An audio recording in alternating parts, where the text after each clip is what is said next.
ध्यायानम् नमो लोए सव्यसाहुनम् मोक्षमार्गस्य नेतारम् भेत्तारं कर्म भूभृताम् ज्ञातारं विश्वतत्त्वानां वन्दे तद्गुणलब्धये।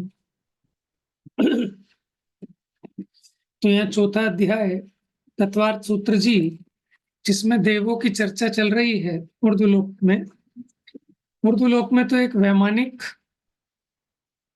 जिसके दो भेद हैं, कल्पवासी और कल्पातीत, वो ही रहते हैं। लेकिन भवनत्रिक वो मध्य लोक में पाए जाते हैं। भवनवासी और व्यंतर वो अधोलोक में भी पाए जाते हैं। अब व्यंतर के भेद देखते हैं। 11वें नंबर का सूत्र है, व्यंतराह किन्नर किम पुरुष महोरक गंधर्व यक्ष राक्षस भूत पिशाचा। तो इस संदर्भ में हमने चर्चा की थी फिर मोक्ष मार्ग प्रकाशक जी के माध्यम से कि ये जो है व्यंतर 8 प्रकार के देव हैं और ये कोई उच्च जाति के नहीं कहलाते। भवनत्रिकों में मिथ्या दृष्टि जीवों का ही जन्म होता है, सम्यक दृष्टि मरकर भवनत्रिक में जन्म नहीं लेता। तो जो व्यंतर आदि के हैं कोई पूजने लायक नहीं है। देखिए, किन्नर किम पुरुष महोरग गंधर्व यक्ष राक्षस भूत पिशाची 8 प्रकार के भेद हैं। इनकी भी उत्कृष्ट आयु 1 पल्ले और जगन्य आयु 10,000 वर्ष की होती है। 1 पल्ले की आयु वाला व्यंतर देव 6 खंडों को उखाड़ने में समर्थ है। जब तीर्थंकर के जन्म होता है तो इनके भवनों में अपने आप भेरी की ध्वनि होने लगती है। इनका सर्वत्र गमनागमन रहता है। व्यंतर जहां मर्जी आते जाते रहते हैं। व्यंतर देवों की संख्या देखो क्या बताई।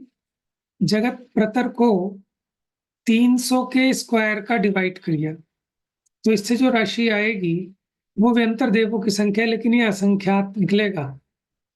ठीक है ना। जगत प्रतर क्या होता है?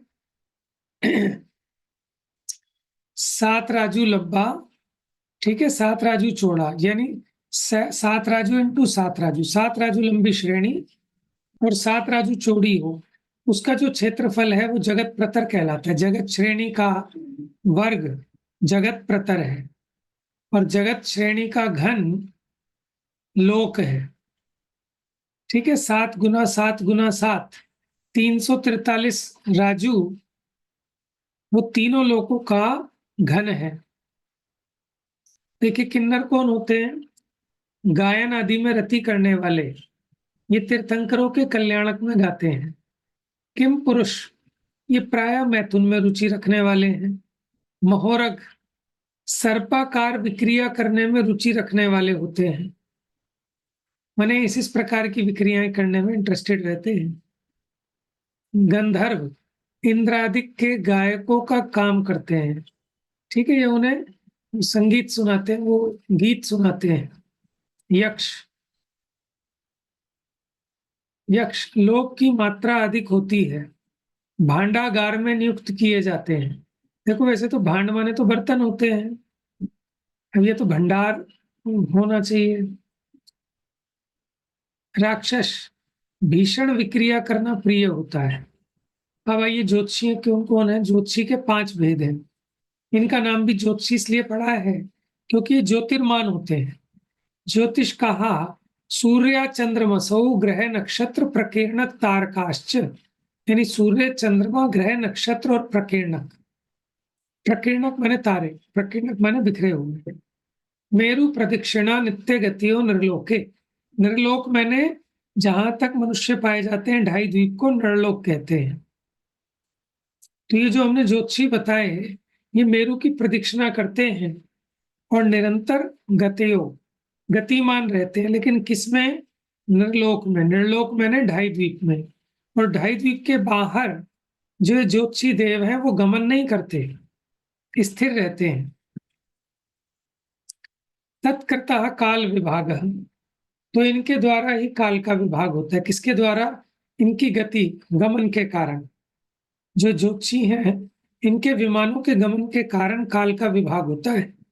इसका मतलब 2.5 द्वीप के बाहर जहां ये गति नहीं करते तो वहां काल का विभाग भी नहीं बनता। दिन रात, ठीक है, सर्दी गर्मी, ये सब वहां नहीं बनता।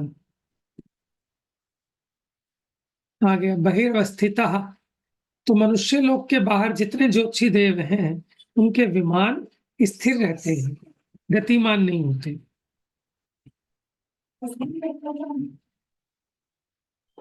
देखिए जो ज्योतिषी द्वीप देव हैं, ढाई द्वीप में तो गमनशील रहते हैं, मेरु की प्रदक्षिणा, मेरु के चारों ओर चक्कर लगाते हैं, और जो व्यवहार काल का विभाग है उसके हेतु है। और ढाई द्वीप से बाहर जितने ज्योतिषी देव हैं वो अवस्थित हैं, माने वो गतिमान नहीं है। अब एक चंद्र के परिवार में एक सूर्य होता है, 88 ग्रह होते हैं, 28 नक्षत्र होते हैं, 66,975 कोड़ा कोड़ी तारे होते हैं। देखिए सुमेरु पर्वत है, इसकी परिक्रमा लगा रहे हैं, देखो ये सब ग्रह नक्षत्र आदि। देखो चंद्रमा इंद्र है, सूर्य प्रतेंद्र है। चंद्रमा का परिवार 8 प्रकार का और सूर्य का परिवार 7 प्रकार का होता है।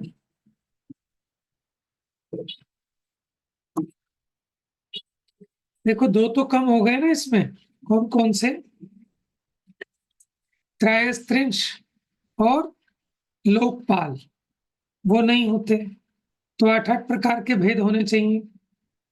लेकिन ये कह रहे सूर्य का परिवार 7 प्रकार का होता है।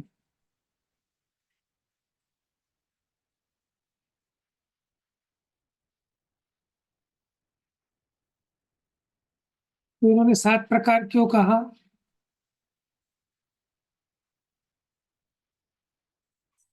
चंद्रमा इंद्र है, सूर्य प्रतींद्र है। चलो देखते हैं आगे आएगा। तो 7 प्रकार का क्यों कहा सूर्य का परिवार? ये देखिए, ये चंद्रमा और सूर्य के विमान इस प्रकार के होते हैं, ये नीचे इनकी किरणें होती हैं।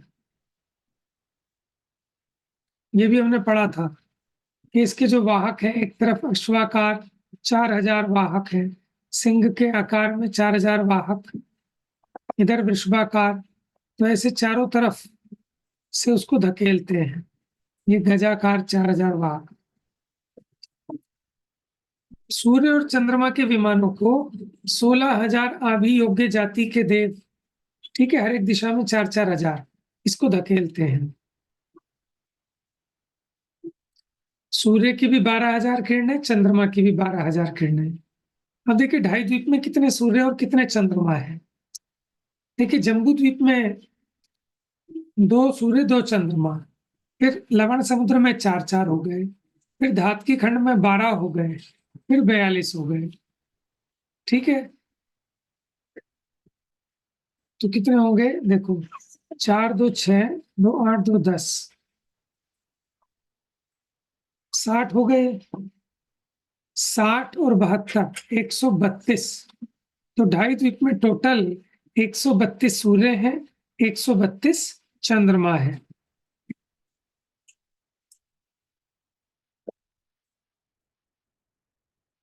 देखो चंद्रमा और सूर्य के विमान को 16-16 हजार देव धकेलते हैं, ग्रह को 8,000, नक्षत्र को 4,000 और तारों को 500। चंद्रमा की गति सबसे मंद है,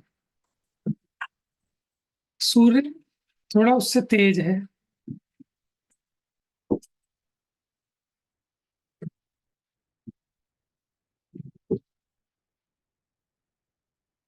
इसी क्रम से लिखा है, सूर्य चंद्रमसो ग्रह नक्षत्र प्रकीर्ण तारकाश।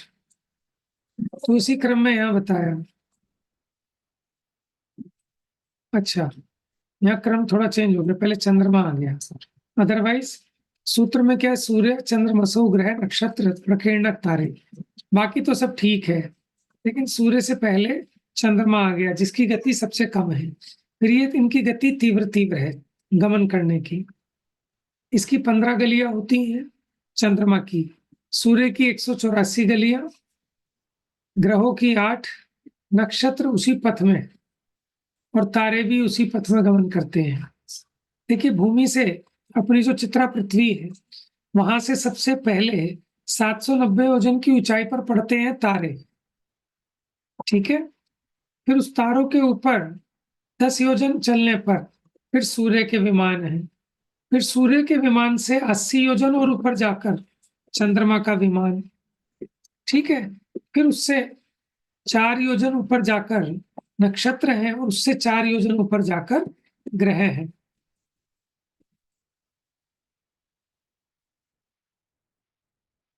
देखो, सूर्य और चंद्र प्रतिदिन आधी आधी गली का अतिक्रमण करते हैं। ये देखिए, जो उनकी घूमने की गलियां है ना, तो वो एक दिन रात में यानी 24 घंटे में यहाँ से आधी गली घूमेंगे ऐसे, और फिर नेक्स्ट गली में शिफ्ट हो जाएंगे, ठीक है। और उसी दिन यहाँ जो दूसरा था चंद्रमा अथवा सूर्य, वो भी ऐसे आधा घूमेगा और नेक्स्ट गली में शिफ्ट हो जाएगा। सही है। तो इसका मतलब 24 घंटे में इसका आधा राउंड लगाता है एक सूर्य, नेक्स्ट गली में शिफ्ट हो जाता है। तो इधर जो दूसरा सूर्य था वो भी आधे घंटे 24 घंटे में आधा राउंड लगाता है, फिर नेक्स्ट गली में शिफ्ट हो जाता है, ठीक है। इसलिए हम कहते हैं कि जो आज हमको यहाँ नजर आया अपने भारत क्षेत्र की तरफ, वो सूर्य कल नहीं आएगा। कल तो उसकी पोजीशन सामने की तरफ होगी, ठीक है, क्योंकि आधा आधा तय करता है ना 24 घंटे में। तो ये परसों आएगा हमारे पास।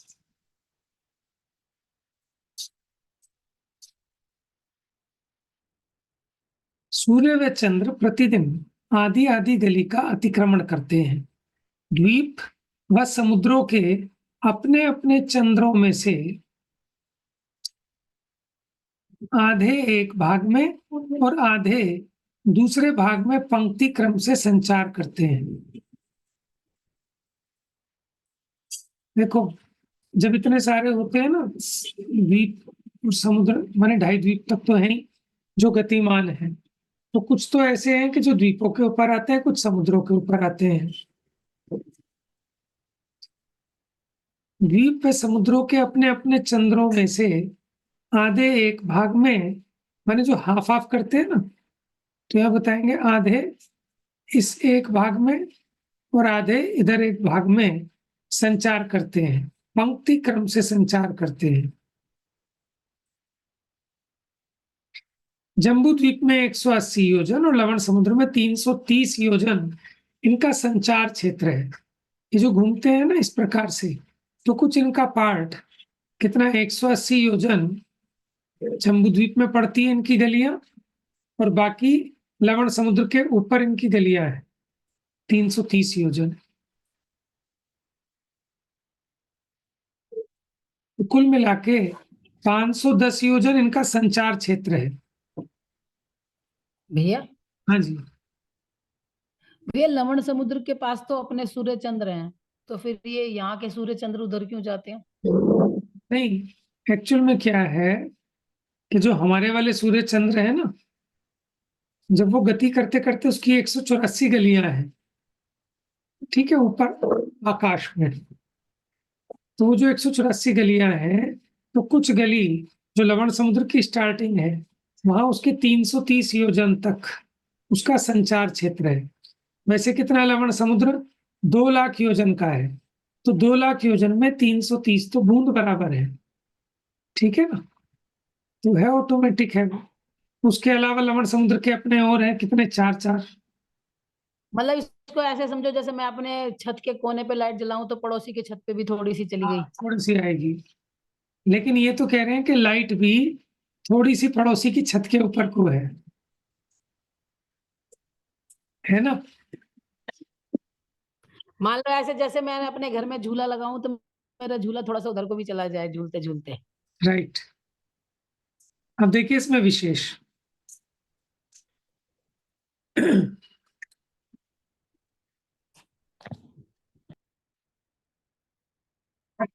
सूर्य और चंद्र। लवण समुद्र का भी हमारी तरफ आता होगा। हाँ जी। वो लवण समुद्र का भी इधर की तरफ वो हमारी तरफ नहीं जाएगा, वो नेक्स्ट वाले की तरफ को जाएगा। जो अच्छा। अपना लवण समुद्र, इसके बाद क्या है, धात की खंड। धात की खंड। तो वो देखेंगे, बाकी उसका संचार क्षेत्र पढ़ा नहीं हमने, है ना। शिवानी ने कंफर्म कर दिया ऐसे ही है। ठीक। सूर्य और चंद्र प्रथम वीथी में हाथी के समान, मध्यम में घोड़े के समान और अंतिम वीथी में सिंह के समान गमन करते हैं। इसका मतलब क्या हुआ? हाथी की चाल थोड़ी मंद होती है, घोड़े की तो थोड़ी शेर क्या भागता है? बहुत तीव्र होती है। कैसे, कितना तेज दौड़? शेर भागता है। घोड़े को तो सबसे ज्यादा तेज बोलते हैं, हर चीज हॉर्स पावर, हॉर्स की पावर, गति से नापती है हर चीज। पावर कहते हैं, उसके स्टेमिना कहते हैं। लेकिन जो सिंह की स्पीड है, वो तभी तो घोड़े का भी शिकार कर लेगा, उससे भी तेज गति से जोड़ेगा ना। ऐसा क्यों होता है? क्योंकि जो पास पास में गलियां हैं वो छोटी हैं, यहाँ तो धीरे धीरे चले, है ना। और जब दूर होती जा रही है तो बड़ी होती जा रही है डिस्टेंस, तो कवर उतने ही टाइम में करना है, तो स्पीड बढ़ जाएगी। ठीक है ना। सूर्य सावन के माह में सबसे अभ्यंतर वीथी में और माघ माह में सबसे बाह्य वीथी में रहता है।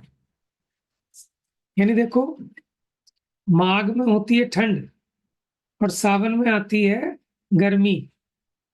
तो सावन में क्या है कि सबसे भीतर वाली गली में है, और माघ में क्या होता है, सबसे बाहर की गली में होता है। जब सबसे बाहर की गली में है तो यहाँ ठंड होती है।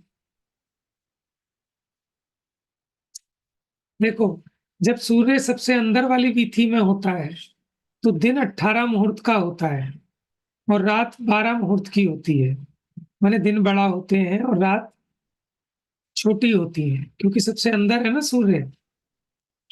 और जब सबसे बाह्य वीथी में होगा तो उल्टा हो जाएगा, दिन 12 मुहूर्त और रात्रि 8 मुहूर्त की हो जाती है।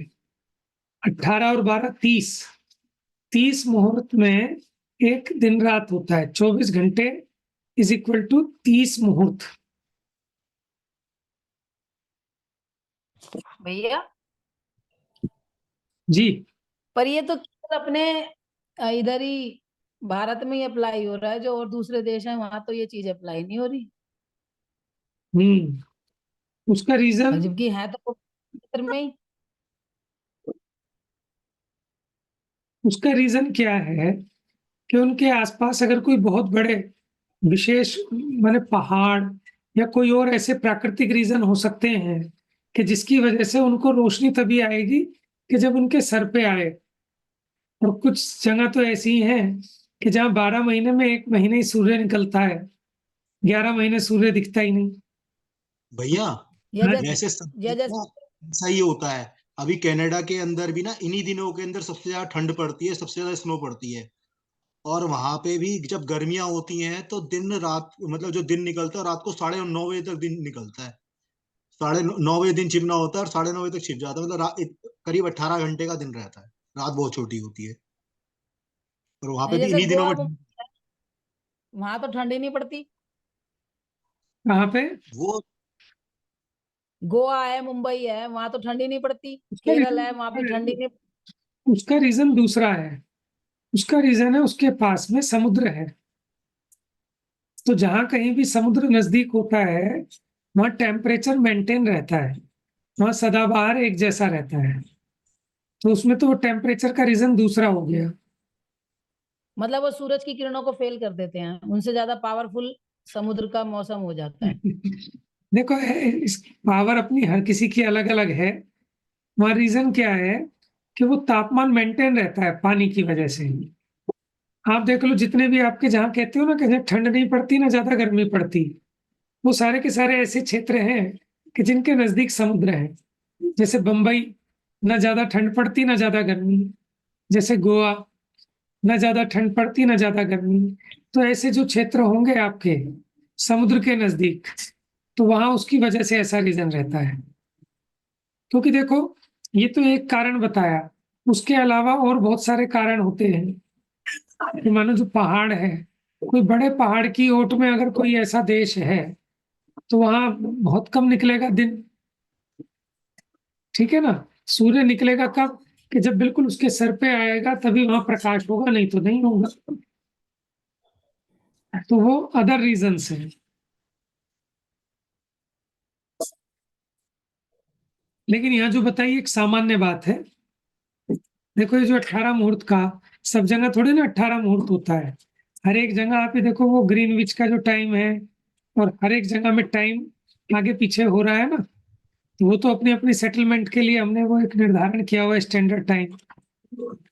उसके अलावा आप जाओ कलकत्ता में अगर होंगे तो आपको सूरज सबसे पहले दिखता है उधर, ये अरुणाचल आदि की तरफ, ठीक है, क्योंकि वो पूर्व दिशा में है, तो वहां सबसे पहले जल्दी उग जाता है, ठीक है ना, और यहाँ थोड़ा सा देर में दिखाई देता है, तो ये भी डिफरेंस पड़ता है।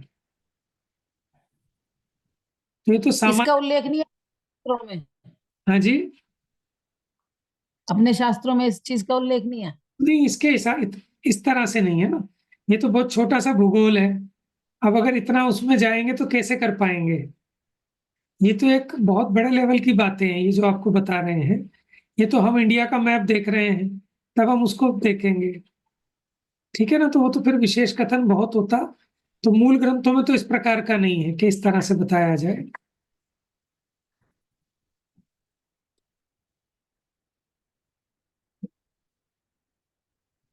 अब देखो चंद्रमा जो छोटा होता है फिर बढ़ता है, उसके घटने बढ़ने का कारण,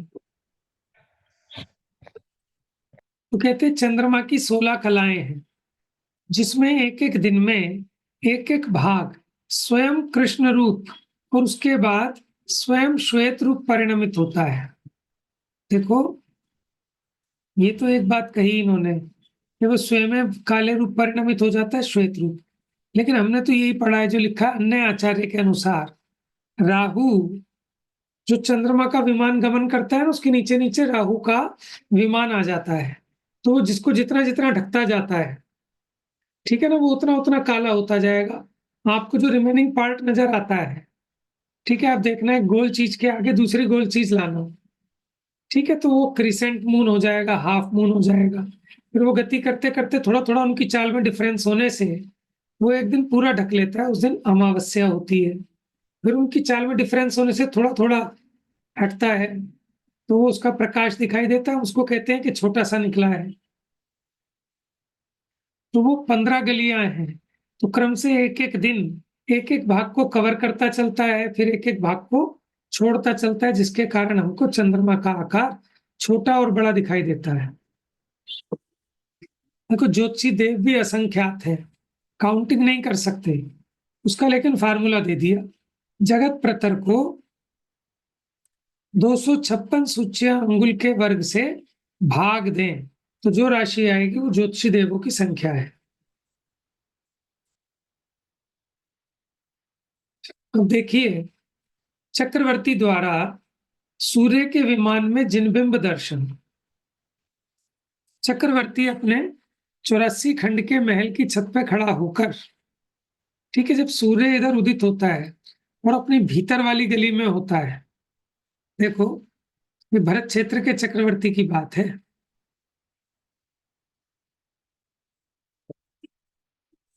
मेरा बेटा चश्मा भी, देखिए ये है भरत क्षेत्र, ये अयोध्या नगरी, इसके ऊपर एक 84 खंड का चक्रवर्ती का महल है। इस महल की छत पर खड़े होकर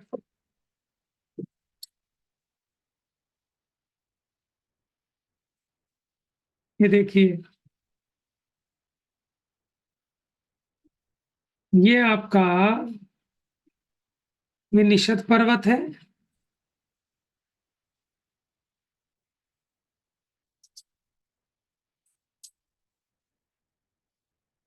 हिमवन, महाहिमवन, निषद, ये निषद पर्वत है, और इधर ये नील पर्वत है। तो जब नील पर्वत को पार करके आता है ये सूर्य का विमान, तब यहां से दिखाई देता है, थोड़ी थोड़ी रोशनी होनी चालू हो जाती है इसकी। देखो आपको पता है ना इनकी हाइट बहुत है इन वालों की, अब इसके बाद थोड़ी हाइट कम हो जाती है, तो जब ये इस वाले पर्वत को पार करता है निषद पर्वत को, देख रहे हैं आप, क्योंकि निषद पर्वत की हाइट बहुत है, इससे अगले पर्वत की कम है ना, इससे अगले पर्वत की और कम है, तो इसकी हाइट पार करती, क्योंकि इससे उधर होगा तब तो इधर उदित नहीं दिखेगा अपने को भरत क्षेत्र में। तो जब ये निषद पर्वत को थोड़ा क्रॉस कर लेगा, तो इसको क्रॉस करते ही यहाँ थोड़ा सा दिखना चालू हो जाता है। ठीक है, अभी इधर से नजदीक आता जाएगा, अपनी गली में घूम रहा है, पहली गली में, लेकिन चक्रवर्ती यहीं से इसके दर्शन कर लेगा। तो यहाँ से यहाँ का डिस्टेंस कितना होता है, वो डिस्टेंस भी गिनाया है। तो इसकी नजर इतनी तेज है चक्रवर्ती की कि इतने दूर सूर्य के विमान में जो जिनबिंब विराजमान है, अकृत्रिम चैतन्य है, उसके दर्शन कर लेता है अपनी छत पे से खड़ा होकर, और उनको अर्घ भैया समर्पित। 12 योजन होती है ना आंखों की रोशनी चक्रवर्ती के? क्या कह रहे हैं? 12 योजन होती है ना चक्रवर्ती की नहीं, दृष्टि की जो रोशनी होती ज्यादा ज्यादा ज्यादा, वो तो और है इंद्रियों ज्यादा के 46 करके कुछ है, ऐसा है, आएगा अभी बता देंगे। 46 समथिंग है इसका, कुछ इतने योजन है, क्योंकि यहाँ से यहाँ की दूरी, यहाँ से यहाँ की दूरी कितनी होगी? देखो भैया, मोटा मोटी ये 50,000 योजन तो यहाँ तक हो जाएगी, ये यहाँ से यहाँ तक मोटा मोटी, क्योंकि 1 लाख योजन है ना पूरा जम्बूद्वीप, हाँ तो आधा भी मानो तो 50,000 योजन। लेकिन अभी सीधा तो देख नहीं रहा, यहाँ से यहाँ देख रहा है टेढ़ा, हाँ तो वो लगभग जाके 46,000 योजन के आसपास बैठती है शायद। अच्छा ठीक है, अब गलत देखो, याद होगा। अभी यहाँ से घूमता हुआ आ रहा है, अभी इधर आ रहा है पहली गली में, तो जितना नजदीक आता जाएगा पूरा दिन निकलता जाएगा, और क्या होगा, हम कहते हैं दिन में 12 बजे सर के ऊपर नजर आने लगता है। ठीक है, जरूरी नहीं है कि आपके यहीं आएगा तभी, तो थोड़ा इधर उधर भी होता है तो ऐसे ही लगता है सिर पर है। ये मॉर्निंग का टाइम है जब वो उदित हुआ, यहाँ से दिख रहा है, तो देखो 6 घंटे में यहाँ से यहाँ पहुंच जाएगा, नहीं, ये 12 घंटे में पहुंचेगा। 1 मिनट, हाँ ये तो छोटा है डिस्टेंस, तो यहाँ से यहाँ तक लगभग 6 घंटे में पहुंच जाएगा। 6 बजे सूर्य उदित हुआ तो 12 बजे सिर पे आ जाएगा। ठीक है, और फिर 6 बजे के आसपास यहाँ पहुंच जाएगा। जब ये निषद पर्वत को क्रॉस करेगा तो हम कहेंगे सूर्य छिप गया, छिपा नहीं है, वो आगे जा रहा है, फिर नेक्स्ट गली में शिफ्ट हो जाएगा, फिर हमको नहीं दिखता। फिर जो उधर वाले हैं, मैंने उधर वाला जो है रावत क्षेत्र होगा, वो कहेंगे कि सूर्य उदित हो गया। वो कब कहेंगे? जब यहाँ विदय क्षेत्र से पार हो जाएगा, इधर ये नील पर्वत से इतने जब यहाँ होगा तो विदय क्षेत्र में वो दिखता होगा उसका उजाला। अच्छा,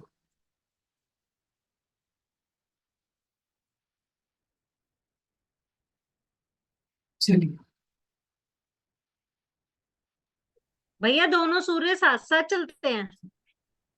अरे भैया ये 2 सूर्य नहीं है, ये 2 सूर्य नहीं है, 2 सूर्य चक्र हैं। ये 2 सूर्य नहीं है, तो हम आपको बता रहे हैं कि वो यहाँ से गमन करते करते यहाँ आ जाता है इस पर। ये तो इसको दिखाया, यहाँ चक्रवर्ती खड़ा होकर जब वहां पे है वहीं से दर्शन कर लेता है। ठीक है, जब ये सूर्य यहाँ पर है ना, तो दूसरा सूर्य होगा इस तरफ, इस तरफ, समझ में आया? तो जैसे तो जैसे भैया जैसे ये इधर से इधर जाता होगा तो वो वाला नहीं इधर आ जाएगा? वो इधर नहीं आएगा ना, वो उधर जाएगा, उधर ऐसे ऐसे, या तो क्लॉकवाइज घुमाओ ना, ऐसा थोड़ी है, ये कोई पकड़म पकड़ाई थोड़ी खेल रहे हैं, इधर चलेगा तो वो उल्टा घूम के उधर से आ जाएगा। एक ही दिशा में गमन कर रहे हैं ऐसे। भैया मकर संक्रांति का दिन होता है ना जिस दिन सामने कर्क रेखा के वहां पे आता है सूर्य? देखो हाँ, ये जनवरी उस टाइम तो दूर होता है, बाहर की गली में होता है मकर संक्रांति के दिन, तो मकर संक्रांति आती है जनवरी में, हम्म, उस समय अंदर की गली में थोड़ी है। जो कर्क संक्रांति आती है उस समय होगा चलो उस अंदर की गली में, है ना?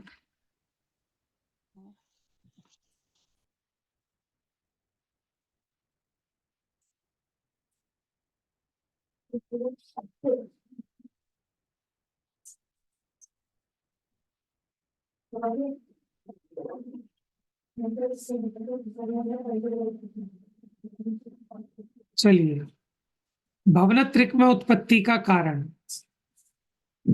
एक तो जो कुमार्ग में स्थित है, माने खोटी देवी देवताओं आदि को पूजते हैं, दूषित आचरण करने वाले हैं, संपत्ति में मुग्ध रहते हैं, बिना इच्छा के विषयों से विरक्त हैं। माने बाहर में कोई खोटा तप आदि तपते हैं, अकाम निर्जरा करने वाले, माने जबरदस्ती हठपूर्वक जिद पूर्वक जो उपवास आदि करते हैं, पंचाग्नि तप तपते हैं, जो अग्नि द्वारा मरण आदि को प्राप्त हुए, लेकिन कुछ कषाय मंद करके मरण को प्राप्त हुए, तो वो भवनत्रिक में उत्पन्न होते हैं।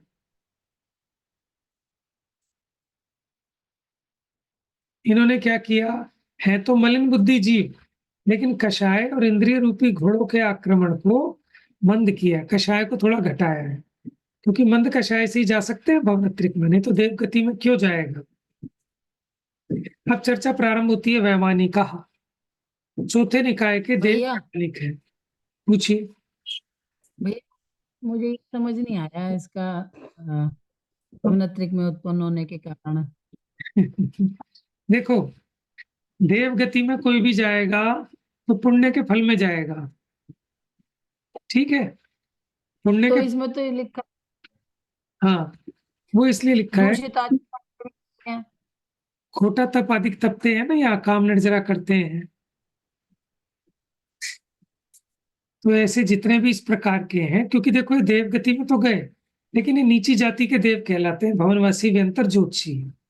तो ज्यादातर जितने अन्यमति वाले हैं, ठीक है ना, जो व्रत उपवास भी कर रहे हैं, कषाय को भी मंद किया है, ठीक है, वो कहाँ जाते हैं, वो इन भवनत्रिक आदि में जन्म लेते हैं, भवनवासी व्यंतर ज्योतिषी। आप ये मत समझो कि ये तो बढ़िया है, माने फ्री फोकट में चले गए। आपका प्रश्न यही हो रहा होगा ना कि दूषित आचरण कर रहे हैं और फिर भी भवनत्रिक में चले गए, ठीक है। तो दूषित आचरण से मतलब ये नहीं है कि ये पाप कर रहे हैं, ये जिसको धर्म मान के कर रहे हैं, लेकिन वो सदोष है वो आचरण। जैसे मान लो किसी ने मुनि दीक्षा ली, ठीक है, और मुनि दीक्षा लेने के बाद अब वो भ्रष्ट आचरण कर रहा है, व्रत उपवास भी कर रहा है, सब कुछ कर रहा है, लेकिन उसका आचरण अगर दूषित है, तो वो भवनत्रिक में जाके जन्म ले लेंगे। जाएगा तो मंद कषाई ही, व्रत उपवास करने वाला, संयम में स्थित होने वाला ही जाएगा, क्योंकि अब आगे आएंगे कि देव गति में आश्रम के बंध के कारण क्या है। तो जो लिखा भैया ये भी लिखा है संपत्ति में मुग्ध रहते हैं, तो ऐसे तो सारी दुनिया संपत्ति में मुग्ध है, तो सारी हाँ, दुनिया चली जाएगी उनकी फिर। बात नहीं है। देखो किसी ने त्याग किया, त्यागी हो गए, और फिर भी संपत्ति में मुग्ध हो रहे हैं, समझ रहे हैं आप। अपनी इच्छाओं को तो दबाया है, त्याग भी किया है, त्याग ले लिया, लेकिन फिर भी हम गए कि भैया ये जैकेट तो बहुत अच्छी है, कहाँ से लाए, ये कुर्ता तो बड़ा अच्छा है, कहाँ से सिलाया। बात समझ रहे हैं, तो ये उनकी बात है। ऐसे तो समझ गई मैं। जीव देव गति में जाएगा ही नहीं, वो तो नरक गति जाएगा, पशु गति जाएगा। ये मतलब ऐसे है ना कि जैसे विद्वान भी हैं या कई महाराज भी हैं, वो पैसे वालों की तारीफ करते रहते हैं। जैसे एक महाराज को मैंने देखा, वो गुटके वालों के यहाँ जाके उनकी तारीफें कर रहे हैं, उनके घर में जा रहे हैं, माणिक चंद गुटका वालों के घर, और उनकी खूब बड़ाइयां मार रहे हैं। तो मतलब वो उनकी संपत्ति में मुग्ध हो गए ना, फिर तो यही मतलब हो गया ना। सही बात है, ठीक है, लेकिन अब प्रतीत तो ऐसा ही होता है, लेकिन हो सकता है कि कुछ और कारण हो, किस वजह से इम्प्रेस हुए। सामान्य से तो यही कारण दिखाई देता है ना। किसी भी कारण से चाहे, लेकिन जगत में इसका जो जा रहा है मैसेज तो गलत ही जा रहा है ना, गंदा ही जा रहा है ना। बिल्कुल जा रहा है। जो गुटखा वाले की मिसेज है, उसके साथ वो विधवा थी, उसके साथ चल रहे हैं, बिल्कुल बगल में चल रही है वो उनके, और बड़ी बातें करते हुए, और फिर उनके घर में गए हैं और घर जाके फिर उनका वैभव का बखान कर रहे हैं। तो इसे तो तो कहते हैं दूषित आचरण करने वाले, संपत्ति में हाँ, मुग्ध रहते हैं, अब विषयों से समझ आ गई बात। विरक्त तो हुए हैं, लेकिन इच्छा नहीं है विरक्त होने की, लेकिन हुए हैं। और फिर उसको यूट्यूब पे भी डाल रहे हैं, महिमा मंडन भी कर रहे हैं उसका, तो मैं यूट्यूब ये पे तो भी कह डाल रहा रहे हैं हूँ, दुनिया। वो महिमा मंडन नहीं है, महिमा खंडन है। मैं भी ऐसे ऐसे कुछ वीडियो देखता हूँ जो प्रशंसा में कहते हैं, तो मुझे लगता है तो बेइज्जती करा रहे हैं, इस तरह के वीडियो हाँ, डालने नहीं चाहिए, है ना। ये तो हमारी जैन धर्म की बहुत ज्यादा बेइज्जती है। एक वीडियो भी यूट्यूब पे मैंने देखा, इतना वायरल हो रहा था कि एक महाराज जी बैठे हुए हैं, नाम नहीं पता था मुझे उनका, कौन है वो कौन नहीं है, और उनके ऊपर नोटों की बरसात कर रहा है एक लड़का आदमी, मतलब, और वो करवा रहे हैं मजे से नोटों की बरसात, बताओ। और वो ऐसे ऐसे चीज यूट्यूब पर डाल के जैन धर्म की बदनामी है उल्टा ये तो। हाँ, तो उन्हें बेचारों को पता ही नहीं, उनको लगता है कि महिमा हो रही है ना। हाँ अच्छा, इसी प्रकार ये तो आपको समझ में आ गया। इसी प्रकार जो अन्यमति वाले हैं वो भी बड़े कठोर कठोर आचरण करते हैं, ठीक है ना। लेकिन वो सब आचरण दूषित है, इस कारण वो उच्च देव गति में तो नहीं जाते, भवनत्रिक आदि में रह जाते हैं, ठीक है। अब समझ। भैया, पर जैसे मारीची के जीव का पढ़ा था, वो तो 5वें स्वर्ग में भी गया, तीसरे में भी गया, पहले में भी गया, वैमानिक देवों में। देखो, इसमें अन्यमति जो है ना, कई जगह ऐसा आता है कि 12वें स्वर्ग तक जा सकते हैं, ठीक है। लेकिन वो अल्प होते हैं, वो डिपेंड करता है कि उनकी कषाय की कितनी मंदता है, उनकी लेश्या कितनी विशुद्ध है, उसके हिसाब से ऊंचा स्वर्ग मिलता है। लेकिन मुख्यपने भवनत्रिक में ही जाना होता है। निषेध कई जगह 5वें स्वर्ग तक आया शायद, 12वें तक, और कई जगह शायद 12वें स्वर्ग तक आया है कि अन्यमति 12वें स्वर्ग से आगे नहीं जा सकता।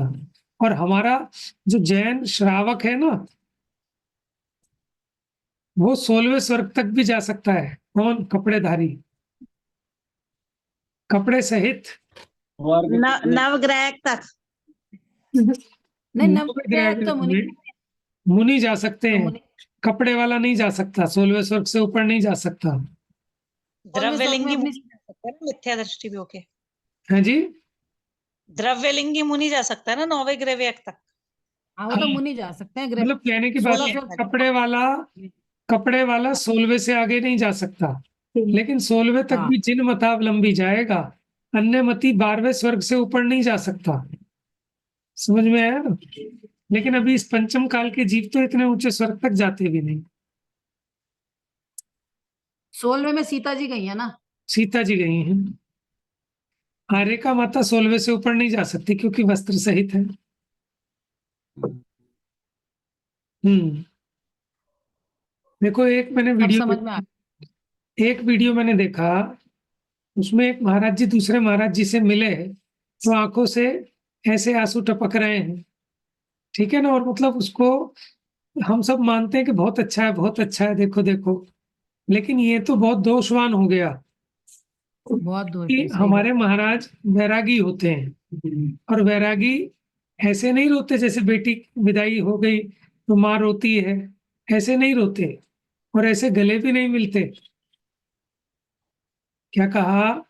गले नहीं हाँ मिलते। वो तो स्पर्श किया, गले मिलना तो स्पर्शन सुख हो गया बिल्कुल, तो उनको शील का भी तो दोष होता ही। आता है, शील का भी दोष आता है, समझ में है ना। और कल्पना योग्य बहन नहीं। स्ट्रिक्ट है वो, जैसे वो कभी किसी के गले वले नहीं लगने देती, वो किसी को छूने भी नहीं देती, दूर बिल्कुल, बहुत स्ट्रिक्ट है कल्पना बहन। और खाली ऐसा नहीं कि स्त्री और पुरुष का, स्त्री स्त्री को नहीं छुए, पुरुष पुरुष को हाँ नहीं स्त्री छुए। की बात क्यों, कल्पना हाँ, बहन कोई पुरुष का मतलब ही नहीं है उनका, हाँ, मतलब हम मैं स्त्री बता रहा को हूँ ना, लोग ये समझते हैं कि उसमें क्या आपत्ति है। तो